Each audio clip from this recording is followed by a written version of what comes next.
All righty, good evening, ladies and gentlemen. Welcome to Roundabout Sports, presented by Interstate 70 Sports Media, where our passion is our profession.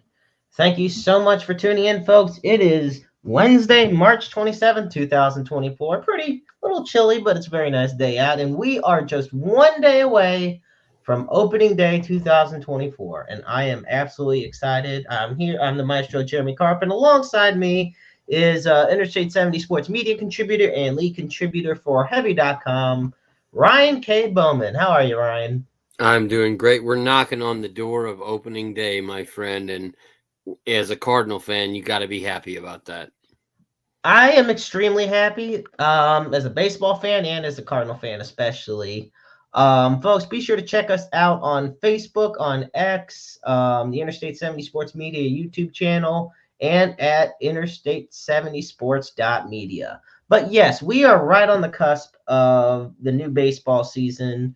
And folks, if you have any questions, thoughts on the Cardinals, and we're going to talk some Royals too, but first thing I think we all need to address is the recent injury to Dylan Carlson. Yes, sir. And that, Murphy's Law says anything that bad can happen will happen. And I think this might be the perfect example. The Cardinals figured, hey, we're gonna name Edmund, Newt and Walker as our big starters, our main guys. They did that at the end of last season. Coming to this season, well, Edmund gets hurt. He's going to start on the IL. Newt gets hurt. He's going to start on the IL. Walker ends up having a collision with Carlson. And, basically, I mean, he was told that it was a sprained AC joint in his left shoulder, and he would begin the season on the 10-day injured list. Now, it'll keep him out for a few weeks. So you're out Newbar, Edmund, and Carlson. They just called Victor Scott the second up to the main roster. Ryan, what do you make of all this craziness? Well, it's become almost like a war of attrition with the Cardinals now with spring training. The amount of injuries is almost uncanny for a team that finished in last place last year to get hit with all these injuries so early in the season is that's a tough mountain to climb. But the one thing that I will take away from all this, and I've written about it, is I think Victor Scott's played his way onto this roster, and I'm hopeful that he continues to develop and becomes that leadoff hitter and center fielder that the Cardinals need. I don't see Tommy Edman as a center fielder. I see him as a middle infielder at best. Right. I think that they need to find a guy like Victor Scott, excuse me, who can fill that spot in center field, who can be the leadoff hitter and be the kind of guy that kind of plays that, for lack of a better term, whitey ball, at the top of the order. I think that he's the guy that could make this team go. Yeah, and Jared Shannon tuning in saying, I hope injuries aren't that bad this year as compared to last year. I mean, it's already a rough spot. He says they need somebody like a Harrison Bader back at center field. What are your thoughts on that? Well, I think Victor Scott is that guy. I think he is their everyday center fielder eventually. And I think that Jordan Walker, and I hate to say this, but I got a feeling this is Paul Goldschmidt's last year in St. Louis because they're going to want to move Walker to first base at some point, which is going to open up another outfield spot. But at the end of the day, I mean, this lineup, they're going to have to settle on which one of these young players are the ones they want to make everyday players or the ones that they want to ship out, because we saw it with Tyler O'Neill last year. At some point you just give up on guys like Dylan Carlson. You give up on the guys that you kind of invested time in because they just don't fit anymore. Yeah, and 23 years old. And I like Dylan Carlson. Don't get me wrong. Right. I think I like Tyler O'Neill, but maybe not a great fit in St. Louis. And understandable enough. Um, I think right now, Victor Scott, you talk about the whitey ball aspect that he possesses. I mean, very known. He was a great base stealer, in the minors. He was the Cardinals' number four prospect, making his debut tomorrow. You know, He it stole 92 bases last year. I right. mean, that's just pure speed. And it's unbelievable, especially in this day and age, the way baseball is. And this in spring training, he played in 13 Grapefruit League games. He hit 316, got a triple, he walked 5 times, and he stole 4 bases. Um, and he against the Nationals, he stole a home run out in the outfield over CJ Abrams.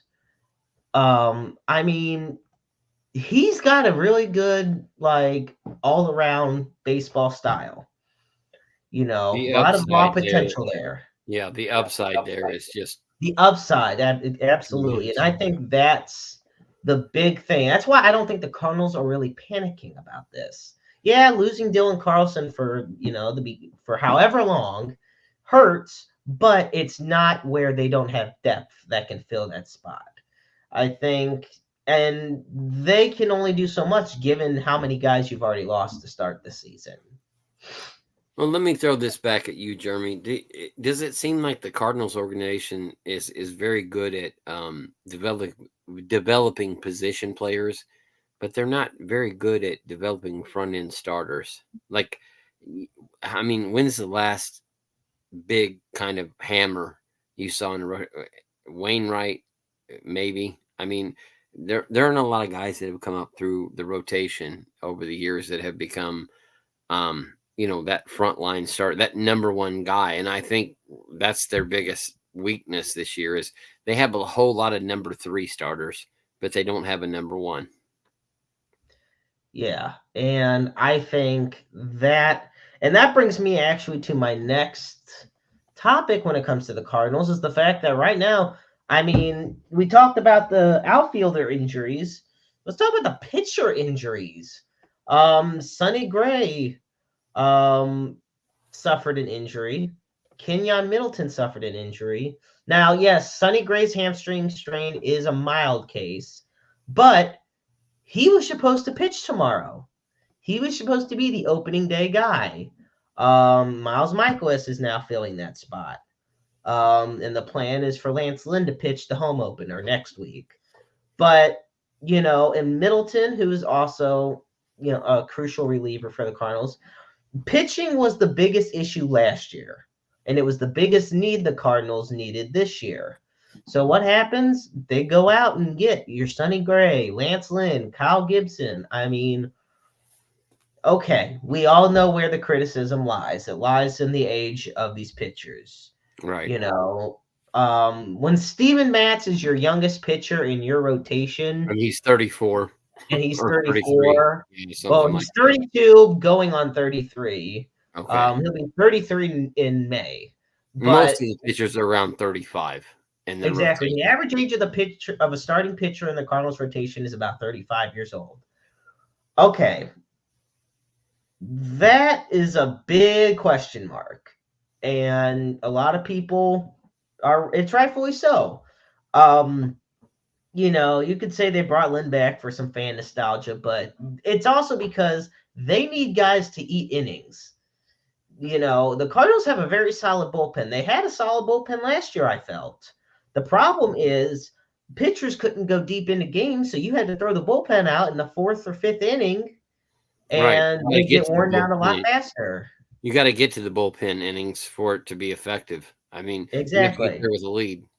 If you can't get to at least halfway through or a third of the way through the sixth inning, I prefer the seventh, but if you can't get even to the sixth inning without having to start throwing the bullpen in there, that is more detrimental to your team than having older guys as your starting pitchers. So the way I And it's see it, not every night, Jeremy. You just need that guy once in a while who can go yeah, 8 innings deep and We're eat not those asking innings. like throw complete games every night here, but I mean, how many times did Dakota Hudson get taken out in the fourth? You know, and the Cardinals, the patience ran out for Jack Flaherty with them and Jack Flaherty. They wanted him to be that new ace. They wanted him to be that guy, and it just wouldn't work. Um, and I just take a look at it, and the situation that St. Louis is in, you know, I think they filled needs that they needed to fill. I just don't think they're the flashy ones. If there's not your Blake Snells in there. There's not. They didn't bring back Jordan Montgomery. Nothing really out there. But Jeremy, I Sonny would say Gray. they're good enough. They're good enough to win the division, maybe, but it's a weak division. I But I mean, was gonna say, is that a even if they testament to get in how the good the playoffs, Cardinals are, or is that a testament to how bad the division is? it's bad. It's a bad division. I mean, let's face it. I mean, we're playing in a division where making the playoffs that's a great thing, I guess. But you're gonna get stomped in the playoffs. So let me ask you this, Ryan. If you is it possible? I mean, anything's possible when it comes to baseball. And for the National League Central, it's more likely than not. But do you think that any team in that division could win the Central, winning 88 games? You think at Um, 88 games, or do you think they'd yeah, have to win more? absolutely. Yeah, I think that's probably what will win the division, 88 or 89 wins. I Okay. don't see a 90 win team in this division. I honestly think it'll be the Cubs. I think the Cubs will end up taking the division for some reason.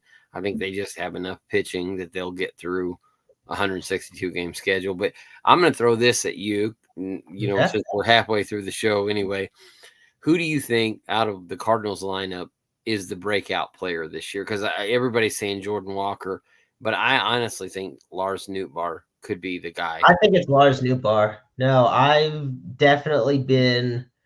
He's shown. If I mean, obviously, it's going to be a rough start since he's injured already. But Right, the back Lars problems. Nootbaar definitely showed a lot of great flashes last year. Um, and I remember. I mean, I even touched on this. Um, if I can remember how long ago it was. I mean, it's probably a few weeks ago. I remember I talked about. Here we go. 5 Cardinals that are poised for a breakout. So, and one of the guys I had on there was Lars Nootbaar. So, you know, the problem is the injuries. Um, he'll be 26, 27 years old. He didn't do as well as people thought he was going to do last year. He definitely disappointed in that department. I mean, he became viral because of the World Baseball Classic, but Nootbaar hurt his thumb on opening day. And he's still, if you want to go by the advanced analytics, by BWAR, or by BWAR, if you want to call it like that, he was third most productive on the team. I got to be honest with you, I hate that crap. As an Yeah, old school baseball guy, I hate that's what all. I'm saying. If you want to go by that, it's like, but if you, all right, well, and we'll do it at a better way. We'll I'm a actually hits RBIs That's kind what of I'm guy. saying. If you You want to know, just go by how he did last year, I mean, he still had an average of 261. I mean, he stole 11 bases, 14 homers, 46 RBIs, 111 hits. And that, keep in mind, it was only in 117 games. So, when he was out there, he produced. It's well, I just I just think being he out has a there. great. I think he has a great left-handed stroke at the plate, and he's kind of one of those guys that he seems like the dude that's going to be a clutch player when it counts. And he's one of those guys this year. I think if the Cardinals are going to contend, you need a big year from Lars Nootbaar, and you need a big year from Jordan Walker, and you need whatever you can get out of Mason Wynn. I was about to say, if you want to talk about somebody on the Cardinals that I think this is a huge year, a huge chance for him to break out, Mason Wynn. Last year He played in the majors for 37 games. We didn't expect much. He hit 172, so you kind of got what you expected to get, unfortunately. Get him out there to that big league pitching. They're going to expect for him to shine at the shortstop position. I think the Cardinals to me have done a really. We're going to once again talk about an old player here. The Cardinals did get themselves a good safety net. You throw Mason Wynn out there, and he struggles both in the field at the plate. They could put Brendan Crawford out there. Right. Crawford is Eventually. the safety net, and he's aware of that. He's okay with that. But Wynn is that guy. Jordan Walker is that guy. Those are the guys that the Cardinals want to rally around like they did with Arenado and Goldschmidt for a few But years. at the same time, Jeremy, Wynn might go out there and become the rookie of the year this year. I mean, playing shortstop in that position, if he flashes power and speed, baseball is going to fall in love with him. Oh, absolutely. And I mean, that's the thing. Like, the biggest thing is just adapting to the major league pitching. When you are a rookie, which he's still considered, you put him out there. I think that's one thing that he really needs to get a hold of. Other than that, I mean, Wynn has showed at spring training, the great potential he has. Jordan Walker showed it just really well last year. Last year, Jordan Walker, I thought had a great year. You know, I did too. I mean, he he struggled was at he times, had but his slumps, but he was, especially to me, I think he was a really bright spot in a really crappy season. right. And You I know, honestly think that I really believe that if the Cardinals get a 2020 guy, when I say that 20 home runs and 20 steals a year from a shortstop like Mason Wynn, who is going to play Gold Glove defense, then they have a great prospect. They found a jewel right there, and hopefully you get a guy like Walker who's going to hit 35 bombs a year. And that's what, to me, my biggest thing right now, as I look at the Cardinals, is I'm looking at the future because I think they have some great young players, and like Mason Wynn, like Victor Scott II, like Jordan Walker, Tink Hence. The young players are the ones that I'm looking forward to seeing, and I'm willing to. I'm just going to say it right now. I think this is about an 83 win team this year, and that's okay because they're in a learning process right now. They're in a rebuilding process, in my opinion, and I'm okay with the fact that they may not make the playoffs this year. But as long as I get to see that there's some growth there and that these young players are being brought along the right way, then I'm okay as a Cardinals fan. I see them making it as a wild card team right now. I just don't see them winning the division. And if anything, is just kind of a testament to this is the puzzle year where you put the pieces together I'd and you agree with build that. for it. No, This is where I they went agree out to find guys, find that 110%. stability. No, and that's one of those things where you, sadly, as a fan, you have to be patient because you have to kind of go through the growing Yeah. process with them. And that's, it sucks because you want them to be in the World Series every single year. But right now, I think this is a team that is, they're in a growing stage right now, and I think that someday we're gonna look back on this time and say, "Man, we suffered a little bit right now," but and I don't want to sound like a big Cardinals mark or anything like that, but like you see it, and you can see what the future holds when you I watch. think, well, and here's a player who I especially think that we've seen a lot of on the team over the past couple of years that I think the expectations might be the highest out of anybody on the team. A lot of people are going to say Tommy Edman. I'm going Nolan Gorman. Um, Once again, Gorman's health was an issue last year, especially with back injuries. But when he played, I mean, he hit a team high, 27 home runs, and that was in 119 games. they're eyeing for him to make an all-star appearance this year. They really feel Well, no. and I will say this: Howie I thinks think Nolan Gorman's, hit that stride where he's ready to take it to the next level. Nolan Gorman and Brendan Donovan are two players that the Cardinals are just waiting on to say, "Have your bust out season." Dylan Carlson is another guy that Cardinals fans have been just waiting on him to, hey, have your 300 season where you drive in 90 runs, as a switch hitter.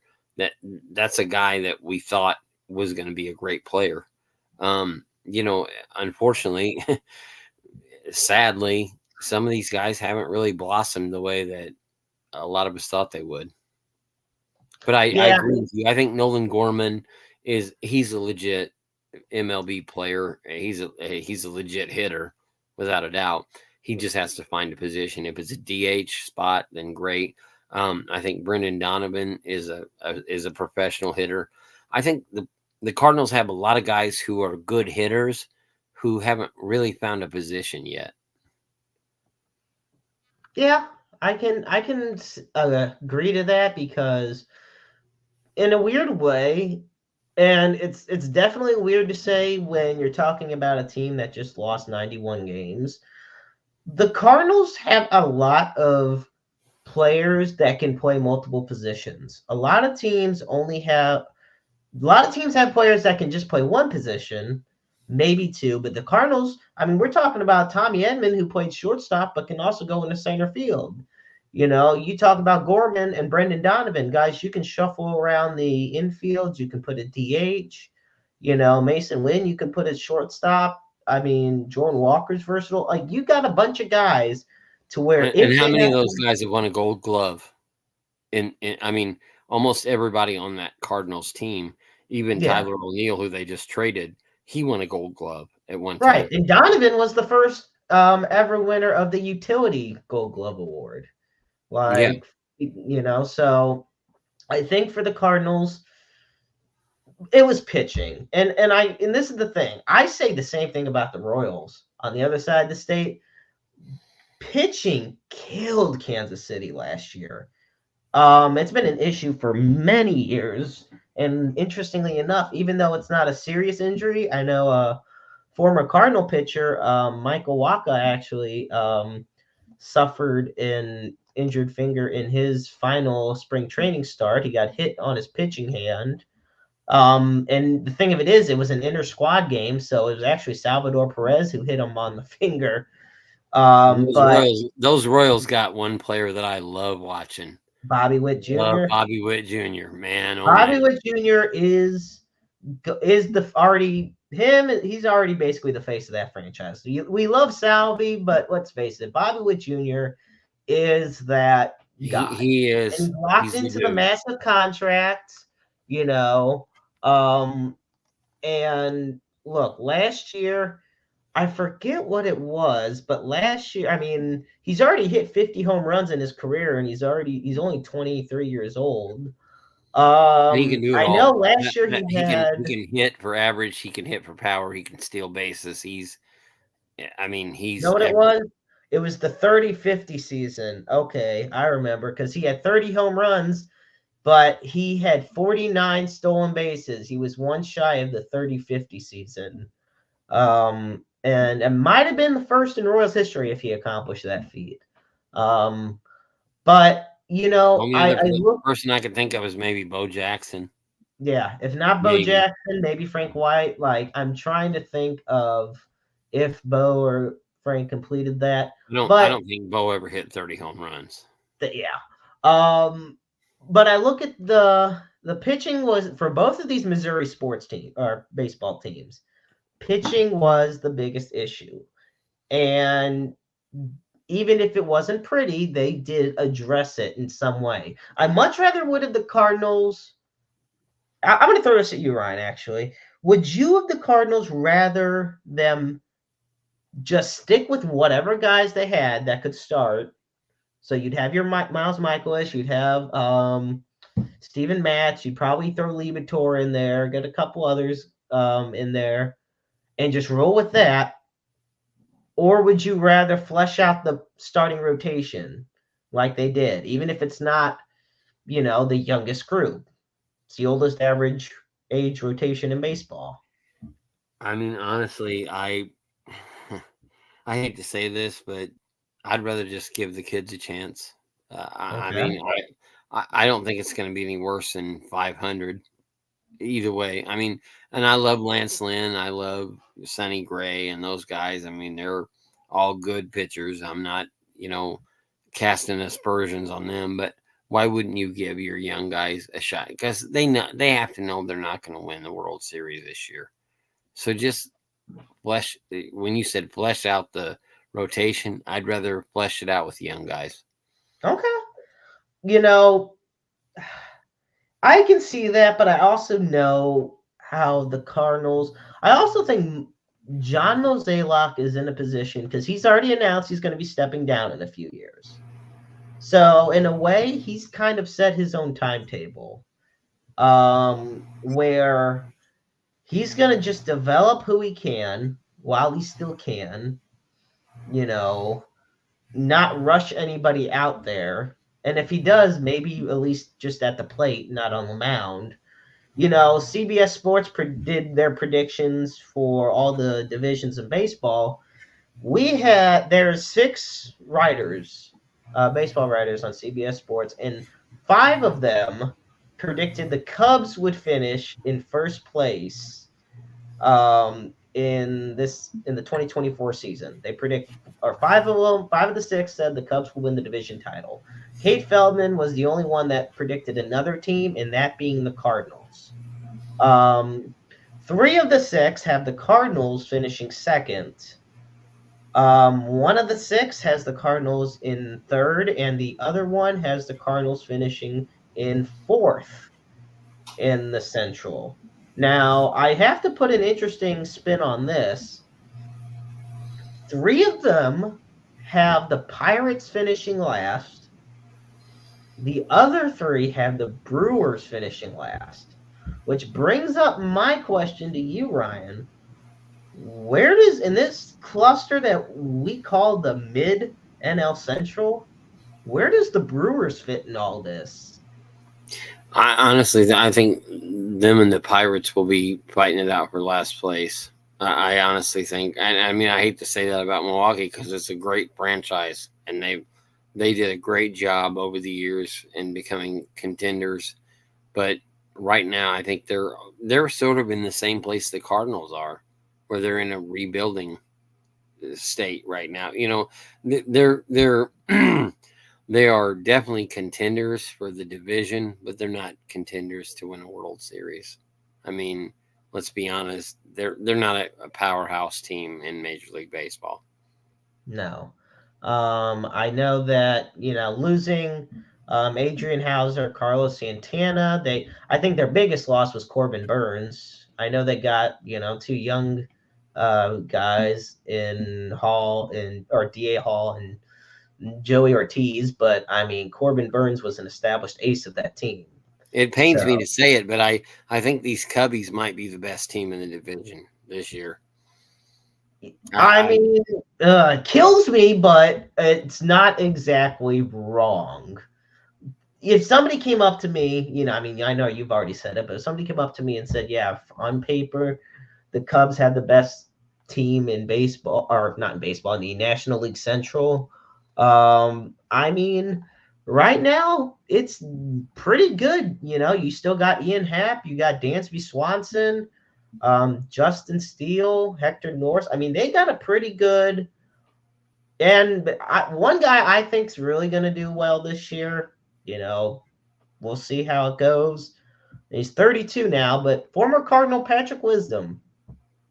I thought they pulled the plug on him in St. Louis too early, but that's just my opinion on it. That's my I'd like to see Pete Crow Armstrong finally become something in Chicago. He's got a lot of tools. I think that he could be a great player eventually. He's just got to put it all together. But now I'm going to throw this out to you because you cover both the Cardinals and the Royals. So who wins more games in 2024? Kansas Cardinals. City or the Cardinals? I think the Cardinals do, but I look at the Royals. Okay, so this was interesting enough. So last year, I hit you hard with that one, didn't I? yeah, but I look at last year and the Royals finished 56 and 106. Now I think they do much better than that. I think the Um, Cardinals will be better this year too. and I think the Cardinals will be much better than 71 and 91. I think both teams make vast improvements. The thing of it is, I, in a weird way, I could see both teams being a wild card team, and here's why. To me, the National League, what's parity? That's the word. The parity of the good teams and the bad teams. To me, there are more struggling teams in the American League than there are in the National League. So I feel the Cardinals would have to fight more to get that wild card spot than the I'd Royals would if agree. they had I'd to. agree with that. You're right. So I mean, because look at this was the division that last year in the American League Central, the only team with a winning record was the Twins, and they won 87 games. Tigers won 78, Guardians 76, the White Sox won 61. So, I mean, I look at that, yeah, you got, excuse me. And then once again, you look at the American League West. I mean, the Mariners fell off at the end. They won 88 games, but they fell off from the lead of the division. Angels And were I like terrible as them. always. That's one of those teams I think is going to be a sleeper this year. Yeah, and then the Athletics, who I consider a sleeping team because that's all that they're not going to win probably much. They're going to just sleep through the season. No, but Let's the Mariners are one of those teams that if they get in the playoffs with Jose Rodriguez, yes, that's the kind of guy that could change a whole series. He's that. but I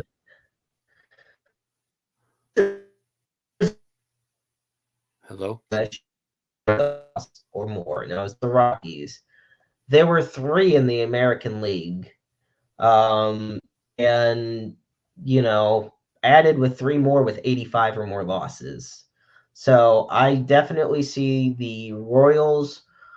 Royals will probably get about 75 wins, 70, 75 wins, which once again, I don't think people would be too angry about in Kansas City. I don't live out there, so I'm not exactly sure.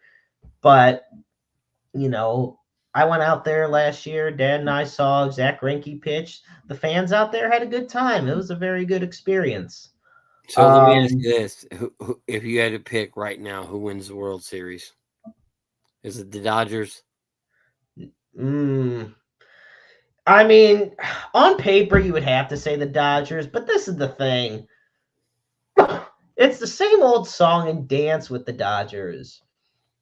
Look what happened last year. Let's face it. I mean, yeah, I don't know. It's a tough call. I could see the Rangers repeating.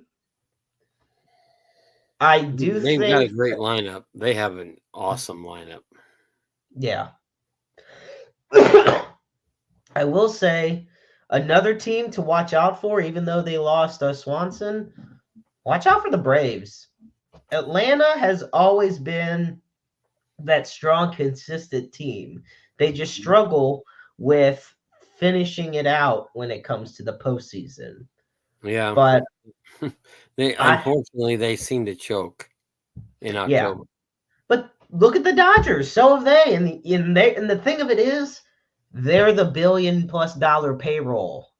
Just look at the contract they gave Ohtani, for example. Them and the Yankees, the Dodgers and New York Yankees, have the biggest payrolls in baseball. Some of and when was the last time the Yankees were even in the World Series? You know, the That Dodgers, money doesn't always matter sometimes. exactly. And the Dodgers, look, I know I'll consider it a World Series, but last time they won the World Series was the COVID shortened season one. So, call a spade here as far as the favorite on paper is the Dodgers. I'll say that much. Who I think is going to win, look, St. Louis bias would have me always saying the Cardinals till the day I die. But I mean, I'm gonna go with the Atlanta Braves. I see a National League team winning the World Series this year. I do too. Um, Atlanta's probably a pretty good call because, like you said, the Dodgers they just can't close out a short series for some yeah, reason. They choke in a short series. I'll be honest. Atlanta versus Seattle be a pretty fun series to watch. Yeah, Though that's one of those series I've where I said wouldn't this mind either forever, way. and I mean I know it's funny, but I picked out certain players in my time watching baseball. I'm a big fan of Jose Rodriguez from the Mariners. There are guys that you just kind of you pick out and you go, man, this guy's really good.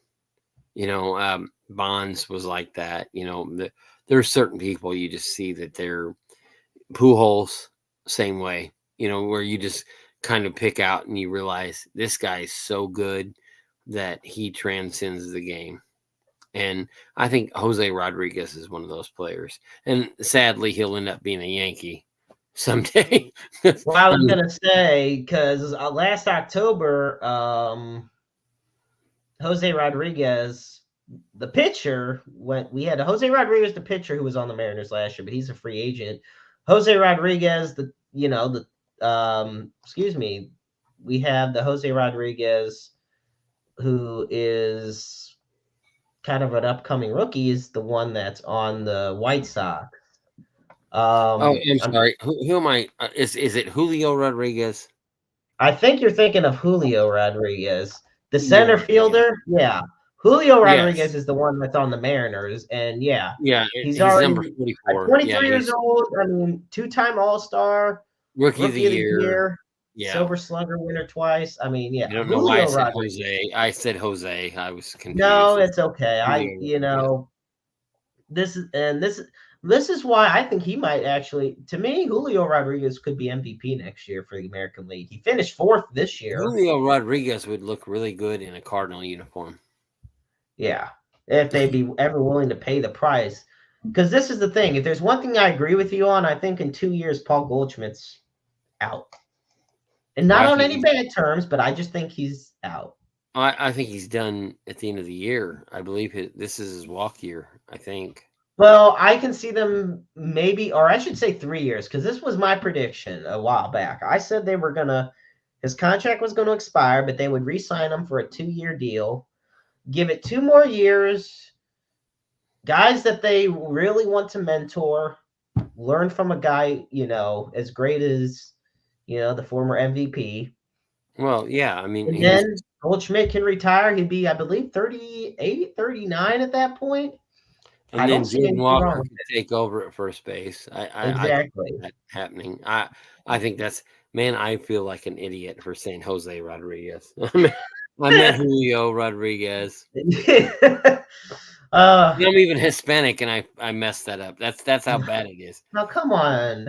If Julio is somehow watching this show and he finds out you messed up Yo, on the name, Julio, I'm what's holding up, that big on you. dog? It's not, I'm waiving all responsibility on that.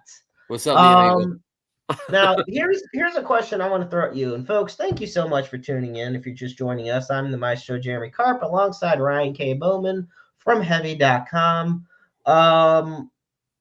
I have to ask you, Ryan, I mean, the rosters are pretty much set. Everyone is geared up, ready to go for baseball. Which team, based on all these predictions, do you think is most in line to disappoint this season? So we talk about exceeding expectations, but now let's see about the ones that would most likely fail to meet expectations. If the Dodgers tank, I mean, it will be the biggest failure in baseball.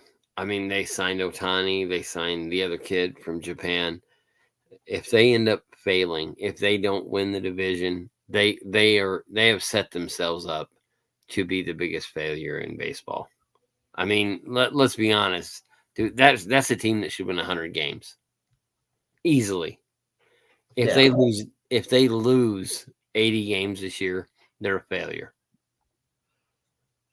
I was about to say, well, I think, let's see, judging by the Dodgers, they lose. And Shoot. Boston is another team that is really set up for failure For this me, year. the team that I think would be is set up for, would be considered the biggest failure if they had a disappointing season, Toronto Blue Jays. Let me tell you something. There was a moment, for one moment, it looked like Ohtani was going to be a Blue Jay, and the whole world stopped. Then it stopped again when he became a Dodger, but that's beside the point. Um, you know, this is why to me the Blue Jays are going to be set up for disappointment this year. They had a chance to get Yamamoto, they couldn't get him. They had a chance to get Cody Bellinger, couldn't get him. Instead, they got Kiner Falefa, Justin Turner, Uriel Rodriguez, and Kevin Kiermaier. Okay, I'm not saying those guys are bad players, but would you have them? Or would you rather have Ohtani, Yamamoto, or Bellinger? I was covering that when it happened, and everybody in Toronto honestly thought that Otani was going to be a Blue Jay. They practically had the red carpet rolled out for him. And the fact that it didn't go that way was really like, it was almost like a kick in the nuts to the franchise. And, I mean, at the end of the day, the even worse part of it is he gave up all that money. He backloaded his contract so the Dodgers don't even have to pay him all that money up front. Do you know how Exactly. bad that has to hurt to Toronto's franchise? I mean, and nothing against them because they went out, like you said, and went out and tried to fill those voids, you know. But losing Otani in the way that they did was really, it was like I said, it was just a kick in the balls to their franchise, because they really thought they had him. Yeah. Um, you know what's interesting? I look at hmm. I look at a team. You want to know another sleeper team? We look at the National League West. I guess I have a team that has already hit that point of disappointment, so I actually don't think they'll do it twice. And that's the Padres. At one point the Padres were the World Series favorites.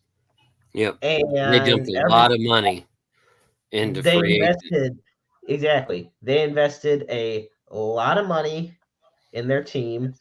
Um, and I know like Tatis last year missed all, or 2 years ago he missed all 2022 with an injury, and he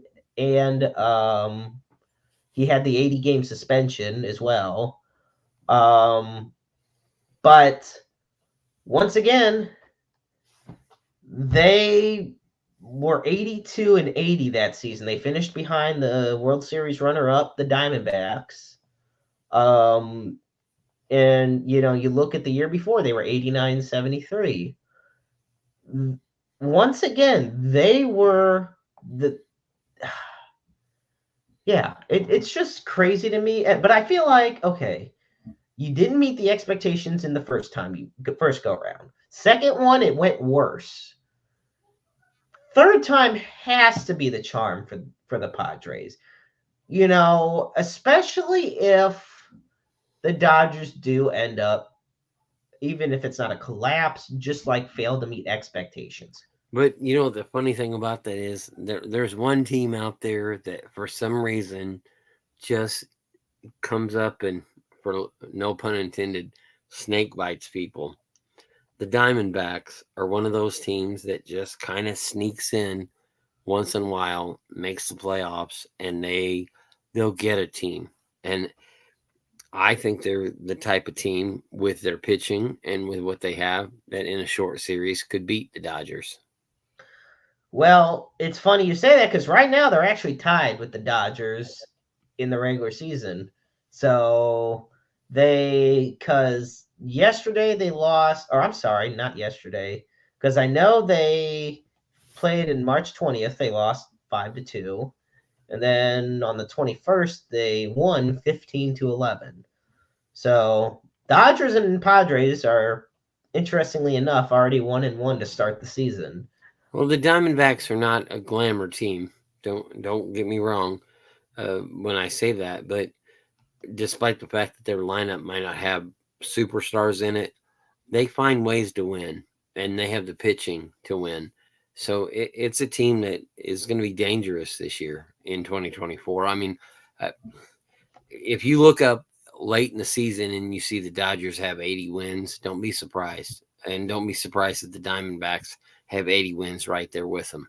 And they're fighting it out for the NL West because that's the kind of team Arizona has. I mean, the Dodgers are great. They're built for all kinds of success, but the Diamondbacks are a team that's built for, and I always say this, it's a war of attrition. It's 162 games. Over 162 games, that team has the pitching that will take them to the postseason. I honestly believe Arizona, they might not win the division, but I think they'll be one of the wild card teams. Okay, I was gonna say, so we have 3 wild card teams, per league, National League and American. Yep.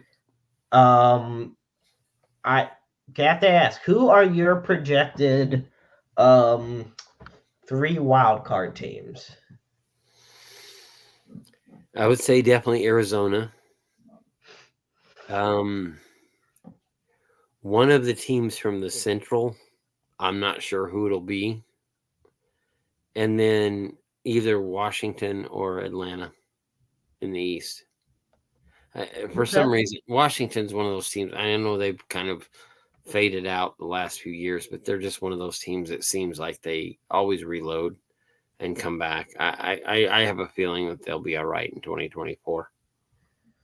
So I have the Cardinals, the Padres, and this looking and San at it, Diego's a solid pick, by the way. That's another one I probably should have thrown in there. whichever, because I see Arizona finishing 3rd in the division, the NL West, which, look, it's a loaded division. It could be perfect enough for them to make the wild card at that. They played well enough last year to finish 2nd in the division, and make it all the way to the World Series.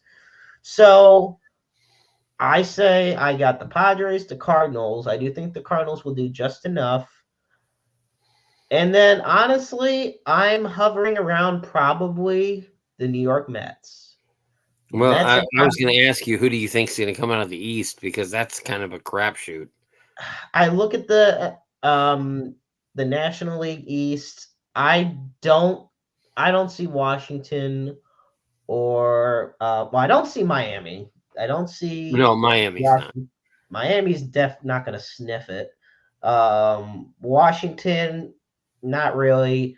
Philly, I don't see it much either. To me, the only 2 teams I'd have any confidence in when it comes to baseball this year from that division would be the Braves and then the Mets, but mainly the Braves. I think the Braves might win the division just by default. Kind of, it's almost kind of like what you said about the Cubs winning the NL Central, right? But I all think the powers Braves, out west.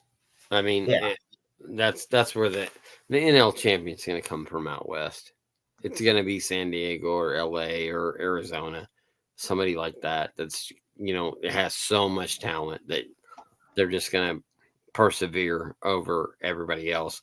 And the East, I like Atlanta. I like Washington. I mean, they're good franchises, but they're just like the Cardinals. They're not. They're playing on tradition right now. They're not, the kind of team that can win and contend in October. Well, I look at the Mets and I look at the fact. I mean, you got, to me, one of the biggest workhorses in baseball, Francisco Lindor. Lindor has only missed in 324 possible games. He has only missed 3 the past 2 seasons.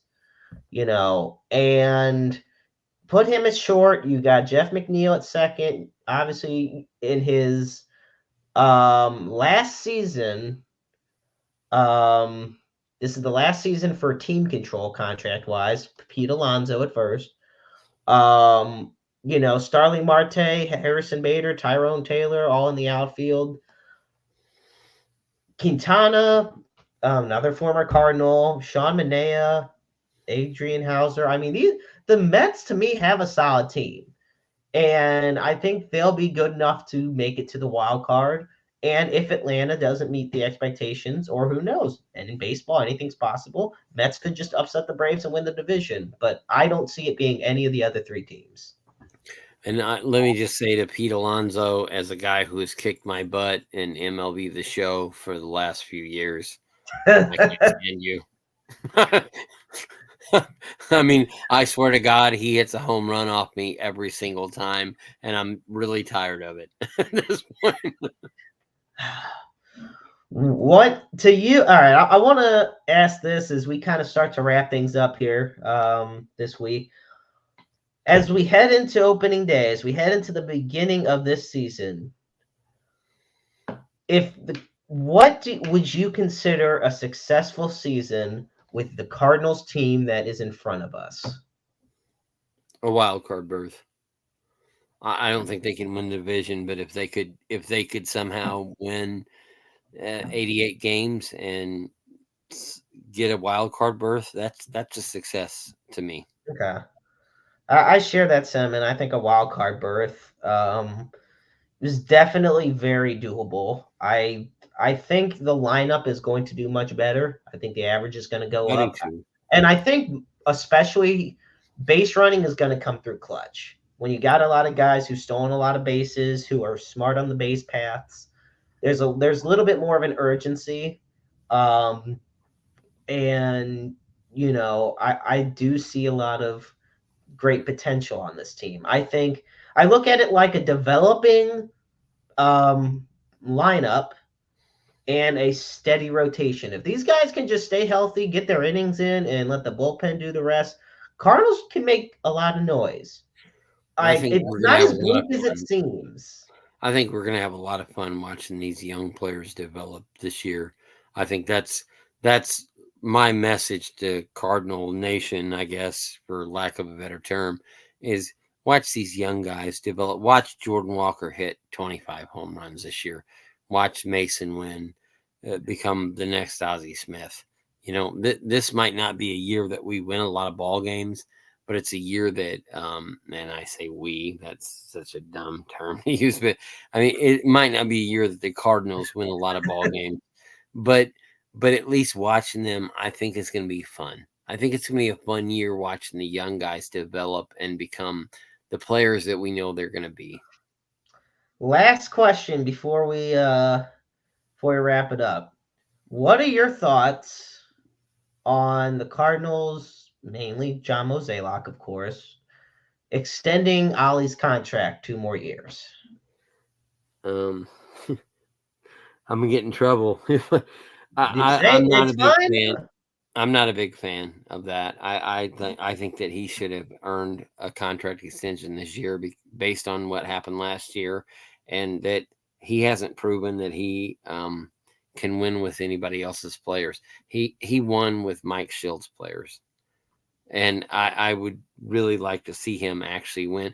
Now, on the flip side of that, the Cardinals can terminate that contract and just pay him off if they want to. It's not like they're going to be out a bunch of money if they decide Right. to just cut his contract short. That's fine. If they buy him out, that's fine. But I really think it sends a really bad message to the fan base when you have a guy that a lot of the fans don't really like. I mean, and I'm saying that as someone who covers the Cardinals and talks every day with Cardinal fans. And there are several people in the Cardinal fan base who just don't think that he's qualified for the job. And that's not my thing. I mean, if he does well, he does well. Great. But at the same time, there are several people that would love to see Albert Pujols or Yadier Molina or somebody else that they like a lot better in that job.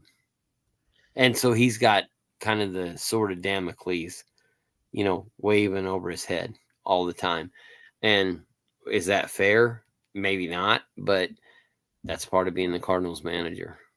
I mean, that's kind of the job.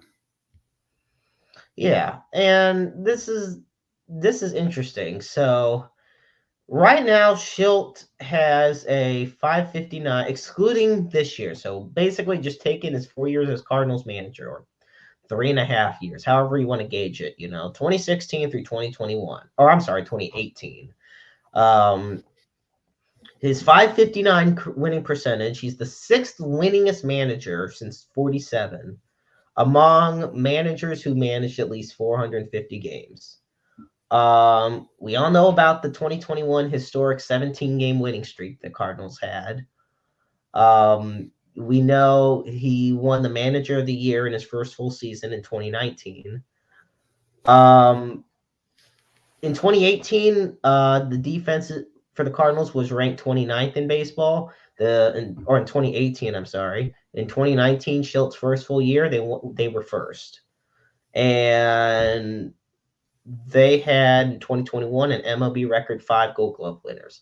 So to me, a lot of it, and this is where I agree with you on the sending a bad message. Look, this was Mike Schilt's team that, in my opinion, Ollie took to the playoffs 2 years ago. And It was Mike Schilt's team that Albert retired from, and Wayno retired from, and Yachty, Yachty. like all that leadership.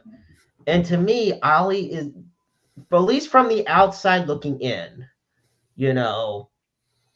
he doesn't seem like the guy that can really get that leadership from teammates, from his players. He seems more of the yes man for the management, which Mike Schilt was the complete opposite of, which is why they got rid of Mike Schilt, because they can't tell me, nobody in the front office can ever tell me they got rid of Mike Schilt because of lack of performance, team-wise. He made 3 straight playoff berths. Yes, I get it. They went 4-9 in playoff games. But guess what? They didn't even lose close to 90 games in the freaking regular season. Because he wasn't. He wasn't their bitch. Let's yeah. just. I mean, that's the best way to put it. And do I think Ollie has potential? Of course. And that's just me also probably holding out hope. But at the end of the day, on paper, we look at the St. Louis Cardinals under Ollie Marmol and say they went 71-91. Worst record since 1990. That's what we look at. We don't think of the remnants of the year of Schilt's team and the year Albert came back and then making the playoffs for that one historic season. Because when we look at that team, we look at it as hell. Yachty was leaving. Albert was leaving. Wayno might have left. He didn't for sure say he was coming back. They were riding the leadership of those guys. Yeah, that was kind of a magical season. That it was a sort of a feel good season for a lot of us. And I had fun with the that fact year. they made the playoffs and all that stuff, that was a magical thing. And Albert hitting his 700th home run was awesome. Don't get me wrong, I loved that. I absorbed that shit as a Cardinals fan. But right. But at the end of the day, I kept looking at it going, I don't really think this guy's that good of a manager. I don't think that he's that great of a game manager. I'm sorry. And I think it's starting to show now because the guys that were there before, the veterans that were there before, they're not there now. And now he has to manage a young ball club that doesn't understand what he's saying, and that's not anything against Ali Marmol in any kind of way, but maybe he wasn't qualified to have this job. Right. This is not like a personal bashing session on him. It's us feeling like, and part of it maybe just because most of our lives we saw one manager, and that was Tony La Russa. But Tony was great. Like when I grew up, it was Whitey. Yeah, or for you, or my dad, mainly it was Whitey. But we saw, the problem is this is the best way I can put it. Ollie is starting to look more like a Vern Rapp than he is a Whitey Herzog. He's starting to look like a guy who's there in name only. Yes, he just He's the seems manager he in wants name to. only. They put him at manager because he was in the organization already, and it makes them look good hiring in house. That's the No, problem. I would 100% agree with that. And to It's not, me, again, it's not anything against him as a no, it person, could have been any and person, you know. he's probably very qualified to be a major league manager, but Right. not in the Cardinals organization right now. He's Yeah, not. that's another thing. There's 29 other teams. Say he doesn't stick with the Cardinals, he goes somewhere else and leads him to success. That's a reflection on the franchise, not him. What happens is sometimes, and to me, yes, he got signed for a 2-year extension. So through 2026, he'll be manager unless they want to just buy out the rest of the contract. But the way I look at it right now with the St. Louis Cardinals is that 2024 is a make or break year for, we've said, many players, but mainly number one over anybody and everybody. It's make or break for Ali Marmol I because I would 100% agree with that. you've If they got, finish last place this year, he's got to go. yeah, you finish last. There's no reason he comes back 2025. And if he does, any remnants of trust that fans have in the front office is deservedly out the window I because they're agree. because you cannot have you can't have two 90 lost seasons for the Cardinals. That just No, doesn't not in happen. St. Louis, you can't. I'm No. not with Say, that fan base. say it's spoiled, but also just say, look, we're a pillar of consistency and we have higher expectations. Well, I mean, would the Yankees expect, or Boston Red Sox fans expect that? Would the Cubs fans expect that? No, I mean, there are certain franchises in baseball that they just expect to be at least the team trying to contend. Uh, right now, we look like a franchise that's not trying to contend. No, they look like they're just trying to hang on as opposed to trying to be the best. See, and I like that how you worded it because it almost looked like last year the Cardinals looked less like a team trying to be the best, is more of a team that was trying to hang in there with the best. Yeah, just enough to get people to show up. And the number one storyline besides Ollie's mismanagement was, hey, let's just hope Wayno gets 200 before he retires. And when he finally did, I'll be honest, I think once Wainwright got win number 200, everybody tuned out. No, and Right. the last couple of years has been like, well, can Albert get his 700 home Yeah, runs it was and all the milestones. Reno get Okay, 200? and guess what? Yeah, This is your first year but they didn't post win shit. right. This is your first year post retirement tours. There is nobody that is, unless Goldschmidt's going to throw a surprise or something, or somebody's going to throw us a surprise. Nobody, that's deep into Cardinals lore is retiring after this season, to where we're going to have that big celebratory tour, like all across all the parks and everything. So this is make or break. To me, you have to at least make the playoffs. But at the very bare minimum, I think the absolute lowest expectation is you gotta win about 83 to 85 games. And you got to look like you're trying to win. Yeah, You don't got to make just moves like you're put trying some to win. effort. That's Right. how it is. That's all we ask. We ask for the manager to put in effort. You know, because and if the team will play for the manager, the Cardinals to me are a great team, but they have to Ali has to be a manager that players are willing to play for. Yeah, That's I all there is to it. 100% agree, and I think that is sort of an issue that I think that Marmol has right now, and the guys all say that they're on board with him or whatever, but I don't really think they are. I just don't see it. So So we'll see how it goes. But folks, we're gonna wrap it up this evening here Yeah, I on was gonna Roundabout say Sports. we went like super long tonight, dude, but I No, appreciate hey, it. we're trying to go hour long. So, folks, thank you so much for tuning in. I want to finish it off. First, I want to thank Ryan so much for being on the show. Oh, It's thank an you, absolute buddy. pleasure. I look Thank you forward so to the much. next time we do this. Folks, as always, we put the NAMI helpline at the bottom of the screen. That's 1-800-950-NAMI. That's the 1-800-950-NAMI. It's the National Alliance on Mental Illness. They're the largest grassroots mental health organization in the nation, dedicated to building better lives for those who struggle. And of course, as always, we finish it off by putting the Suicide and Crisis Lifeline at the bottom of the screen. And for those tuning into our Spotify or Breaker or Google and Apple podcast versions of the show, for that, you dial 988. The line is open 24/7, 365, 366 on leap years, such as this year. Understand that you're never alone in this world. There is always somebody out there that loves you, that cares about you. All of us go through struggles, albeit mentally, physically, emotionally, spiritually, and they shouldn't be struggles that we have to go down alone. And like I said, the line is you just have to dial 988, and somebody will pick up and speak with you. Um, just understand that you are never alone and you're always loved.